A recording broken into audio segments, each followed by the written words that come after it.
When we drove the current model Scanias earlier in the year, the question was, how could Scania improve on what was already a good product? Well, they have, and in many ways. The next generation Scania models bring improvements in a lot of areas while still retaining that familiar Scania look and feel. Vision is vastly improved with a bigger windscreen, narrow A-pillars, low-set dash and redesigned mirrors, all working to reduce blind spots and improve rearward visibility.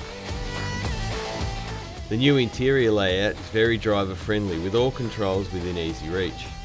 Interestingly, the controls for all external lighting have been moved onto the sill of the driver's door, along with the mirror adjustment and electric window control. While it might look a little strange at first, it works very well, and Scania assure us the switch panels are all rain and snow-proof. The instrument display offers a lot of information at any given time and takes some getting used to. Once you know where to look for the information you want though, it's easy to read. The trip computer and driver's score display takes up the main space in the centre of the display and is easy to navigate through the controls mounted on the steering wheel. Noise levels in the cab are really very low, but there's still a satisfying rumble from the engine when it's under power.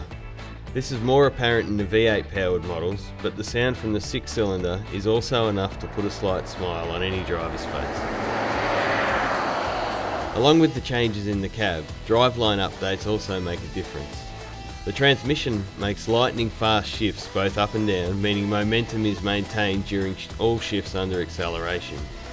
With the engine lineup set to include a variety of 6 and 8 cylinder variants, the only dilemma here is how much power you want to put through the OptiCruise transmission.